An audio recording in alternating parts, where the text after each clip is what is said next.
Si usted la ha encontrado la palabra, Amén. me confirma con un amén. Amén. Amén. Dice la palabra en el nombre de nuestro Señor Jesucristo. Nabucodonosor, rey, a todos los pueblos, naciones y lenguas que moran en toda la tierra, paz os sea multiplicada. Conviene que yo declare las señales y milagros que el Dios Altísimo ha hecho conmigo. Cuán grandes son sus señales y cuán potentes sus maravillas. Su reino sempiterno, y su señorío de generación en generación.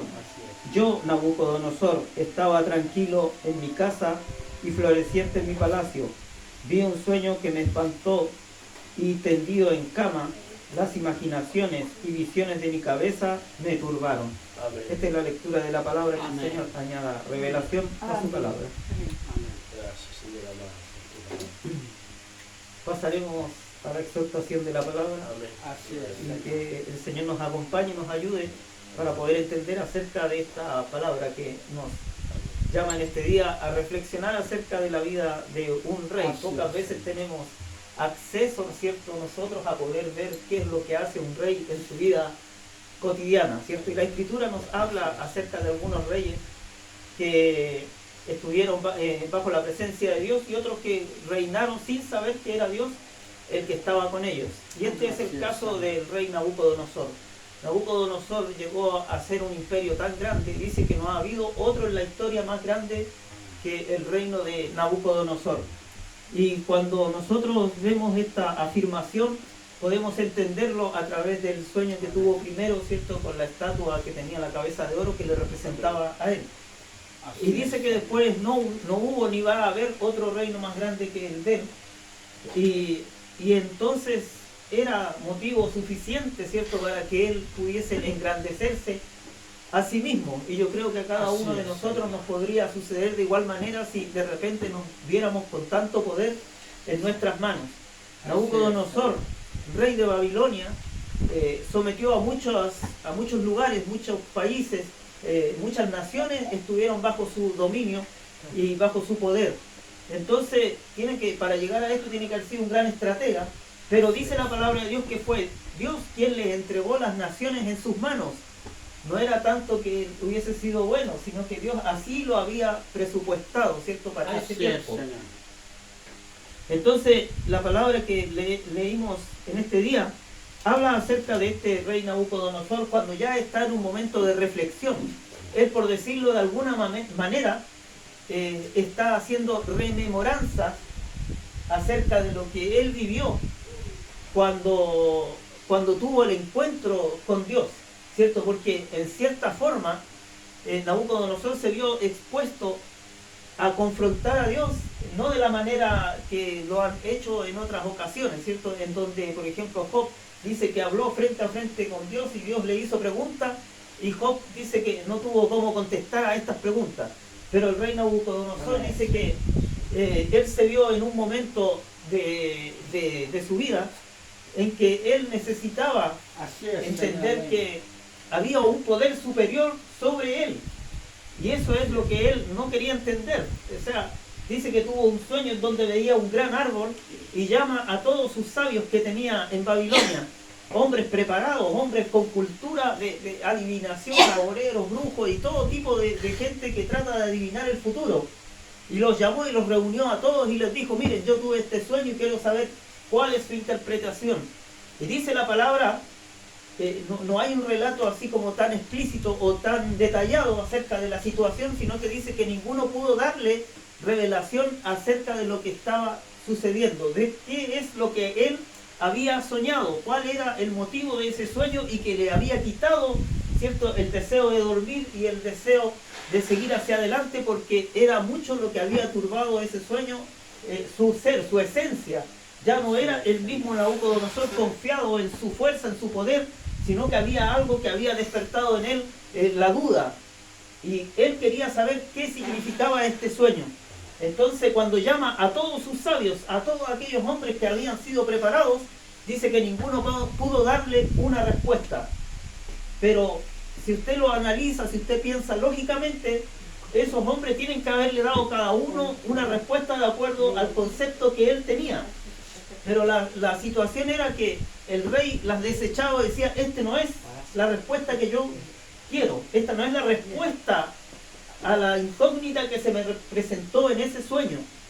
Entonces, cuando veo esta situación, yo recuerdo que viví una situación similar cuando estaba recién comenzando en lo que era la predicación. Yo volví a una iglesia y el pastor de la iglesia me dice, ¿cómo estaba para predicar el jueves? Y yo le digo, amén, porque eso es lo que le enseñan a uno, que uno tiene que aceptar. Cuando le dicen, usted va a predicar, que uno tiene que aceptar porque es el Señor el que le va a dar la gracia y la sabiduría para hacerlo. Entonces yo dije, amén, pero después sobre la misma me fui a casa y dije, pero ¿qué voy a hablar? ¿Qué voy a decir? Si yo poco y nada sé acerca de la Biblia. Tiene que entender que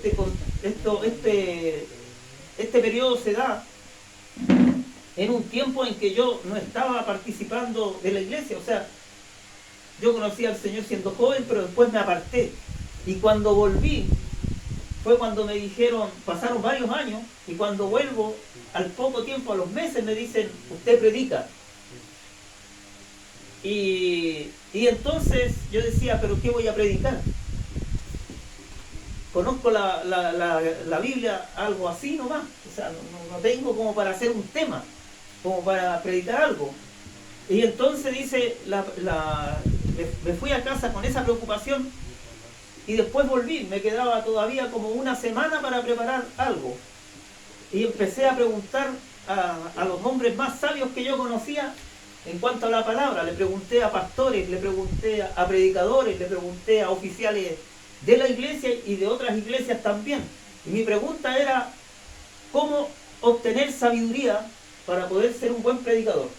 No era mala la pregunta, era una buena pregunta. O sea, porque si usted va a ser predicador, tiene que ser un buen predicador. Y para ser buen predicador tiene que tener sabiduría de parte de Dios. Entonces empecé a preguntar y todos me daban distintas respuestas, pero yo decía, no es la respuesta que yo necesito. Entonces uno me decía, mire, haga oración y ayuno. Y no era una mala respuesta, pero yo decía, no es esa la respuesta. Entonces, si usted va al inicio de la iglesia metodista, dice que John Wesley, lo que él hacía, el método de metodista, el método consistía en que él se apartaba, oraba y hacía ayuno. Y dice que de esa manera él empezó a ver el Espíritu Santo de Dios en su vida. Entonces, era un buen método, pero yo dije, no es esa la respuesta. Ahora, ¿por qué me dirá usted? Porque yo trabajaba, entonces para mí no era tan fácil apartarme, no era tan fácil hacer ayuno, entonces, y leer las escrituras, por supuesto. Entonces, yo decía, no es esa la respuesta, y pregunté a pastores, predicadores, y todos me daban algo similar. Y un día llego yo a mi trabajo secular, y el jefe me dice, me notó preocupado, todavía yo andaba con la preocupación en la mente, ya me quedaban menos días. Entonces el jefe me dice, oye Gerardo, te noto preocupado. Y yo le digo, sí, lo que pasa es que es un problema, pero es de carácter espiritual. Me dice, pero pregúntame, a lo mejor yo te puedo ayudar. Y yo le digo, no creo porque él sabía acerca de computadores, según mi percepción. Así que lo espiritual no era muy... que me pudiera ayudar, o sea, yo pensaba que no me podía ayudar. Y entonces él me dice, no, si yo a veces leo la Biblia, me dijo.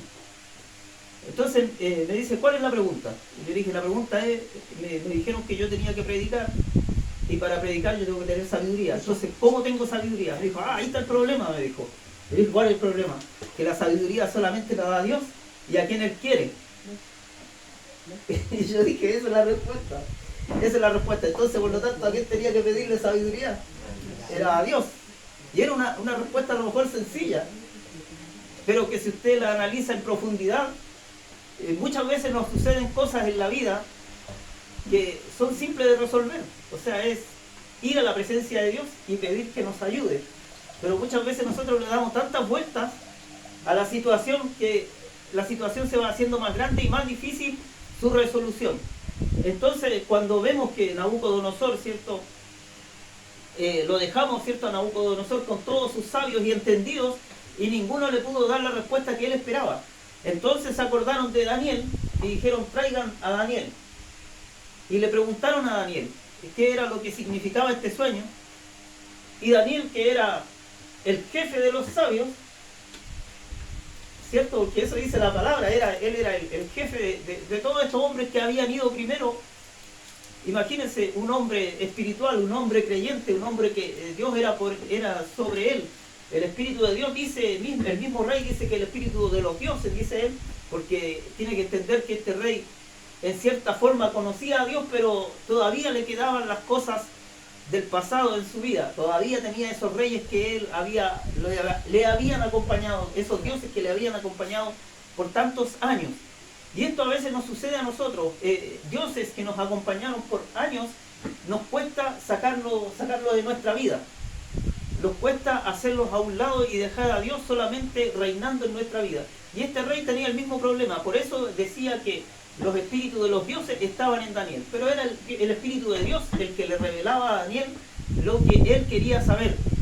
Entonces cuando Daniel se presenta, dice que estuvo delante del rey más o menos 1 hora, turbado por lo que era el significado de este sueño, al punto que fue el rey el que le instó a que le dijera el sueño, no importando su revelación, no importando lo que decía, porque sabía el rey que era complicado lo que se venía. Había entendido que era difícil lo que estaba sucediendo.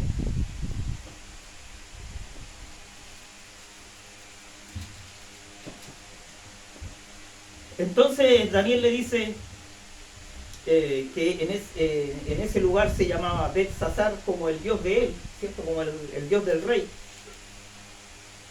Entonces dice, declárame las visiones de mi sueño que he visto y su interpretación.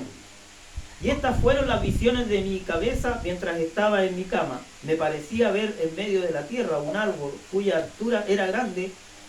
Crecía este árbol y se hacía fuerte, y su copa llegaba hasta el cielo, y se le alcanzaba a ver desde todos los confines de la tierra. Su follaje era hermoso y su fruto abundante, y había en él alimento para todos. Debajo de él se ponía a la sombra las bestias del campo, y en sus ramas hacían morada las aves del cielo, y se mantenía de él toda carne. O sea, llegó a tal punto este reino que de él dependían muchas personas, de él dependían muchas naciones, de él dependían muchas economías. Entonces, por eso se refiere a que muchos comían del fruto de ellos. Entonces, cuando usted puede ver esto, si usted lo analiza, si usted lo lleva ahora a su pequeño reino, ¿cierto? Al reinado que tenemos en casa, Amén. podemos ver si nosotros estamos haciendo buen uso de las cosas que Dios entregó en nuestras manos. Si sigue siendo Dios el Dios en nuestra vida, si sigue Él estando sobre nuestra cabeza, si sigue Dios siendo aquel que gobierna, ¿cierto?, nuestro entendimiento y aquel que nos da la sabiduría para poder aprovechar las cosas que ha puesto en nuestras manos, ¿cierto? De repente, ¿cierto?, llegamos al Evangelio y creemos a las promesas de Dios, a la palabra de Dios, y aprovechamos, ¿cierto?, y crecemos en lo espiritual, crecemos también en lo económico. Y después cuando vemos a través del tiempo, cuando nosotros hacemos una rebobinación de cómo estaba mi alma, cómo estaba mi espíritu, mi mente, antes de conocer a Dios, podemos ver que hemos avanzado. Quizás no hemos avanzado todo lo que quisiéramos, pero sí ha habido un avance. Y muchas veces este avance se ha frenado porque nos sucede lo mismo que a este rey, ¿cierto? Llega a un punto en que estamos bien y decimos, todo esto lo he logrado con mi esfuerzo, con mi sacrificio. Todo esto lo he logrado porque he tenido la sabiduría para emprender en el momento adecuado, que he tenido la sabiduría para desarrollar mi trabajo de manera acorde a lo que los jefes quieren. Y dejamos fuera, ¿cierto?, de esta ecuación a Dios y no damos la gloria a Dios ni decimos gracias a Dios por la sabiduría que me ha dado, o por último, por la salud que me ha concedido, ¿cierto? Y que me permite estar de pie y que me permite realizar la labor la cual se me encomienda o me permite llevar adelante este negocio, ¿cierto? ¿Cuántas veces bendecimos, ¿cierto?, el lugar donde trabajamos o lo que hacemos, ¿cierto? Le pedimos, Señor, bendiga este local donde yo trabajo para que la gente necesite, ¿cierto?, lo que yo estoy ofreciendo, que lo que yo traiga sea de buena calidad para que la persona cuando pague y se lleve el producto esté conforme, esté contenta con el producto que lleva, ¿cierto? Ahora, cuando hago un trabajo, ¿cierto? No centrarme, y esto me sucede a mí muchas veces, no centrarme solo en lo malo del trabajo, porque la gente le pregunta, ¿y qué es lo malo? Y uno empieza a darle cuerda a esto, ¿cierto? Y se queda con eso, con lo malo. Pero, por ejemplo, no damos gracias por tener trabajo, porque en el trabajo que tengo yo se me respeta como persona. No es un mal lugar para trabajar, es un lugar que quizás es distinto a otros lugares, que quizás hay muchas formas de protección para el lugar, porque es un lugar medio complicado, pero sí es seguro. Es un lugar donde no lo van a despedir de un día para otro y le van a decir muchas gracias por todo y hasta luego.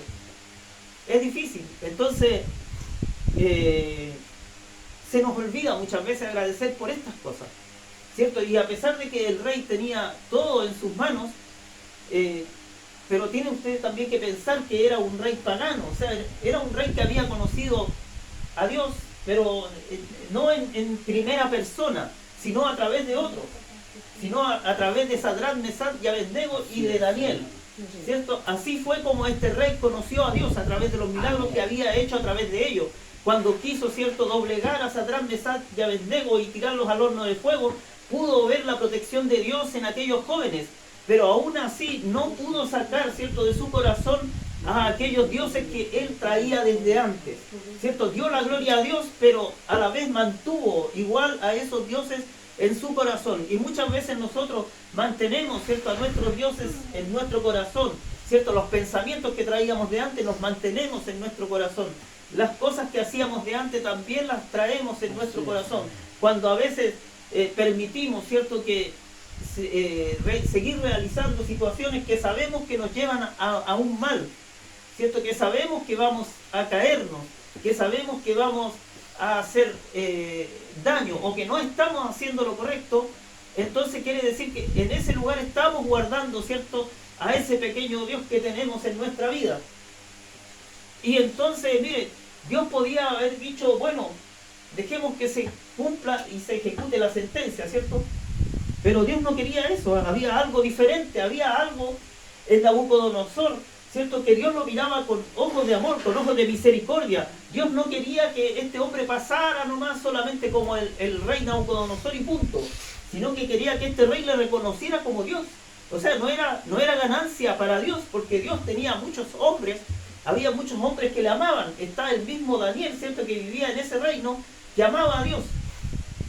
Y mire, este libro de Daniel trae varias cosas que a lo mejor son una incógnita para nuestra vida, para nuestro presente, porque en este mismo libro se nombra acerca de los vigilantes, ¿cierto? Cuando vamos a verlo en un poquito más adelante, se nombra a los vigilantes y no dice lo que son los vigilantes.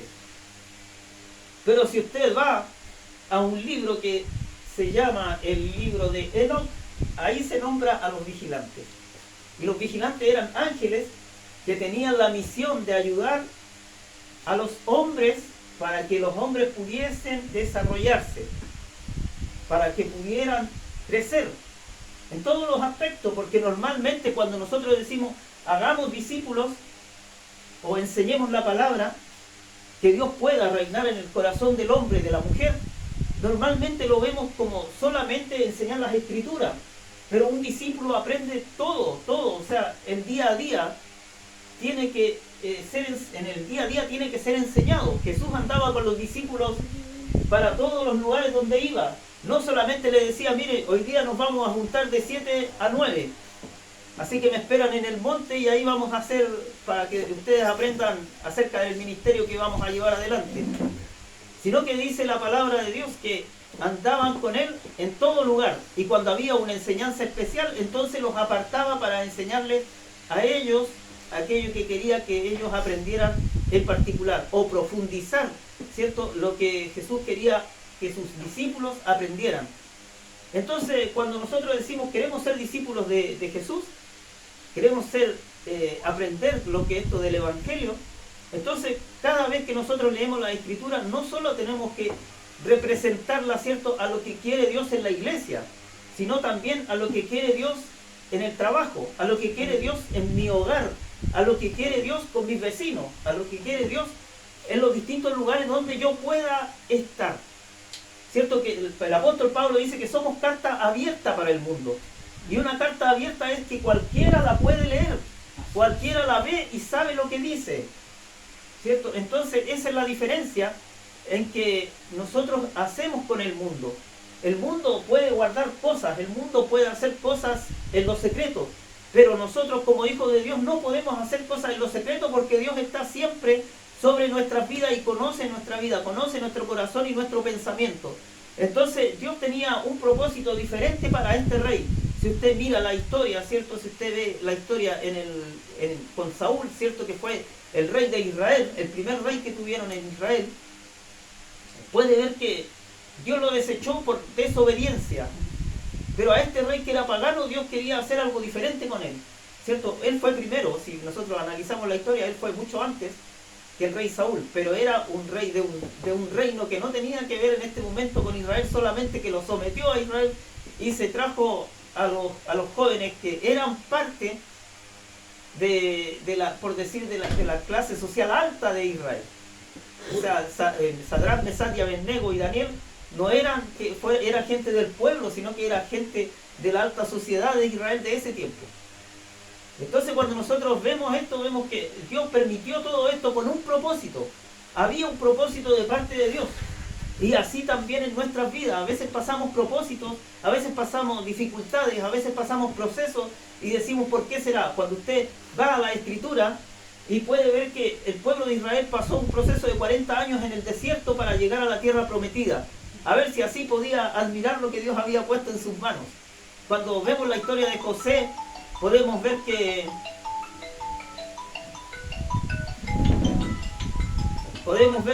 en la Escritura, ¿cierto?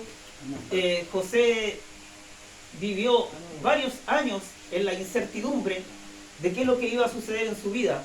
Fue vendido, fue encarcelado, pero finalmente dice que llegó al lugar más alto en Egipto, ¿cierto? Después de Faraón. Solamente estaba Faraón sobre él y todos los demás tenían que rendirle cuentas a él. Pero tuvo que pasar un proceso que a lo mejor si le hubiesen dicho, mira José, a él le mostraron la visión, que todos se iban a postrar delante de él. No le dijeron cómo iba a hacer el proceso, no le dijeron qué tenía que cumplir, cuáles eran los requisitos. No le dijeron, mire, esta es la malla curricular, sino que simplemente él empezó a vivir un proceso en que más de algún momento se habrá preguntado, ¿qué hice yo para pasar por todas estas situaciones?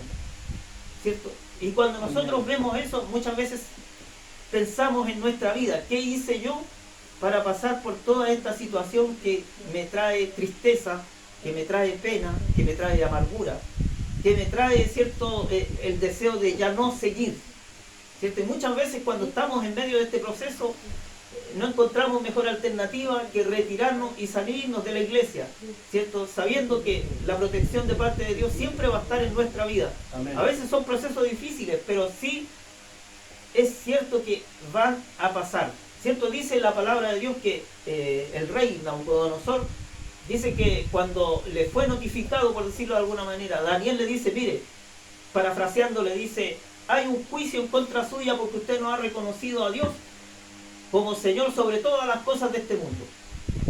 Y le dice él, ¿qué puedo hacer? Dice, hasta que conozca que el Altísimo tiene dominio en el reino de los hombres y que lo da a quien él quiere. Y en cuanto a la orden de dejar en la tierra, me equivoqué.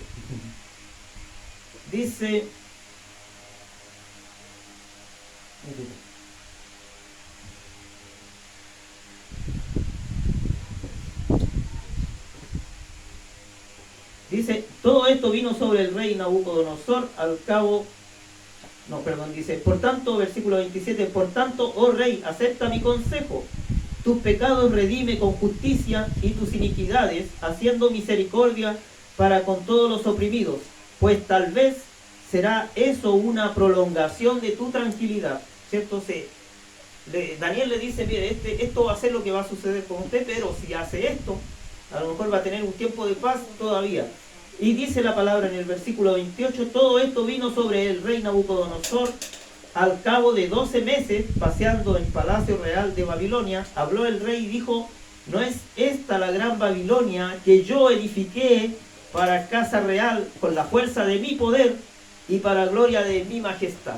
¿Cierto?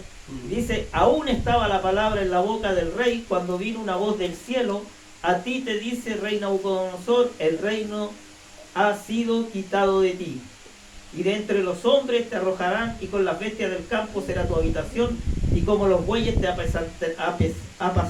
apacentarán, y 7 tiempos pasarán sobre ti hasta que reconozcas que el Altísimo tiene el dominio en el reino de los hombres, y lo da a quien él quiere. ¿Cierto? Entonces cuando se promulga el edicto y se dice la sentencia, ya no hay nada más que hacer. Dice que solamente tenía que esperar que pasaran los 7 tiempos, o sea, 7 años, y dice que esta fue una enfermedad que se le puso al rey Nabucodonosor, psíquica, psicológica. Y esta enfermedad que tuvo Nabucodonosor se llamó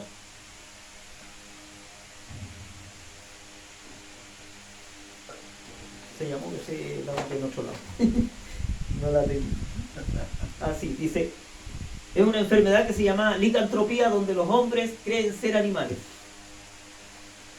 Entonces dice que pasó este periodo de tiempo y dice que Nabucodonosor reconoce, y lo único que podía hacer como animal era mirar al cielo. O sea, no podía doblar sus rodillas, no podía hacer una gran oración para pedirle a Dios misericordia, sino que simplemente dice que mira al cielo y Dios le devuelve todo lo que había sido de él, pero con mayor gloria todavía. Entonces tuvieron que pasar 7 años para que él pudiera reconocer que Dios estaba por sobre los hombres. Y así también a veces en nuestra vida pasan situaciones en que se pasa un proceso que tal vez no quisiéramos pasar. Se pasan situaciones que quizás no quisiéramos vivir, pero que si nosotros supiéramos el final, a lo mejor tampoco querríamos pasarlo. Pero sí debemos entender que Dios tiene siempre preparado algo mejor para nosotros, algo mejor para nuestra vida. Y es por eso que muchas veces permite que pasemos procesos que a lo mejor nos pueden transformar y cambiar, ¿cierto?, nuestros cimientos. Como le decía en algún momento, hay situaciones en la vida del hombre que derriban sus fortalezas, echan abajo sus fortalezas y ya no queda nada. Y lo único que queda es pedirle al Señor que tenga misericordia, ¿cierto? Que no le deje caer, que no le deje que el enemigo le haga daño, porque ya está debilitado, ¿cierto? Hay situaciones que cuando dicen, ya me pegaron, ya me golpearon, ya estoy en el piso, por favor dejen de seguir pegándome. Y Dios tiene misericordia, ¿cierto?, del hombre, y permite que el sufrimiento y la pena y todo lo que tiene que ver sea por un tiempo acotado, ¿cierto?, sea por un periodo. En este caso, ¿cierto?, era un rey y había sobre él mucho poder, había mucha responsabilidad. Y entonces por eso el periodo fue un periodo de 7 años, en donde en ese periodo él tenía que también sanarse de su enfermedad, pero también tenía que reconocer a Dios, ¿cierto? Como le digo, se piensa, ¿cierto?, que este rey ya venía con la enfermedad mental desde antes, y que en este momento, cuando se promulga lo que es el edicto, entonces dice que lo que Dios hace con él es misericordia, ¿cierto?, y lo lleva a un lugar para que él sea sanado. No con los métodos convencionales que tendría un médico, ¿cierto? No con los métodos convencionales que hay en estos tiempos, sino a manera de Dios, a manera de como quizás fue apartado Pablo en su tiempo, en donde se convierte, ¿cierto?, de Saulo a Pablo. Hubo ahí un periodo que no se relata, pero que sí se hace mención de que él estuvo apartado por un tiempo también. Entonces, para nosotros también es un tiempo de recapacitar acerca de nuestra vida. Si desde el momento en que Dios cambió nuestra vida, desde el momento en que Dios llega a nuestra vida, pensar por un momento cuáles eran los dioses que nos movían antes de. y ahora en este tiempo todavía quedan parte de esas cosas en nuestra vida, todavía hay sectores de nuestra vida que le decimos a Dios que todavía no puede entrar, que todavía falta un tiempo. Y si es así, ¿cierto? Recapacitar y pedirle a Dios que nos ayude para poder entregar nuestro pensamiento, nuestro corazón, y que Él pueda hacer un corazón nuevo en nuestra vida, o un pensamiento nuevo en nuestra vida. Que pueda haber fe, ¿cierto? Y esperanza en nuestro caminar, en nuestro día a día. A veces perdimos eso, y cuando decimos que hay esperanza, ¿cierto?, en las cosas de Dios, no es como la esperanza del hombre, en que dice, a lo mejor un día voy a sacar un premio y voy a ser millonario. En la esperanza de Dios no es así. La esperanza de Dios es una certeza que va a tardar un tiempo, pero que va a ser cierta. O sea, si Dios le dice que le va a ir bien, que va a obtener, el que sueña con tener su casa propia, ¿cierto? Y él dice, no tengo por dónde, porque no tengo dinero, porque no tengo un trabajo que lo permita. Pero si Dios le dice que él va a tener su casa propia, Dios va a tomar todos los medios para poder hacerlo. Y dice, ten esperanza, y esa esperanza en el tiempo se va a concretar y va a llegar por alguna parte, ¿cierto?, los recursos o los medios para poder tener la casa que tanto quizás anhela. O quizás se va a dar la situación, ¿cierto?, para aquel que quiera emprender y tener un negocio, un negocio distinto, ¿cierto? Pedirle a Dios que le dé sabiduría para poder emprender. ¿Qué es lo que hago, Señor? ¿Qué es lo que busco? ¿Qué es lo que, en dónde invierto? ¿Cómo lo hago? Señor, dame los recursos porque necesito para poder hacer algo distinto, ¿cierto? Entonces, cuando nosotros vemos que este rey se siente ya renovado, ¿cierto?, con la presencia de Dios, que Dios le perdona y lo vuelve otra vez a sus cabales, ¿cierto? Lo vuelve otra vez a sus 5 sentidos. Amén. Y entonces dice que es devuelto otra vez al reino. Y aquellos, ¿cierto?, que le habían sido sus colaboradores lo vuelven otra vez a vestir con toda la majestad que había tenido antes, y lo vuelven otra vez a su lugar, ¿cierto?, donde él había estado anteriormente. Así es. No hubo un problema de que dijera alguien, no, es que yo he gobernado estos 7 años, así que a mí no me sacan. No, dijeron, lo reconocieron porque había de parte de Dios, ¿cierto?, esta misma orden. Entonces, cuando en la Escritura dice que el árbol se cortó, ¿cierto?, dice que fue guardado la parte de abajo del árbol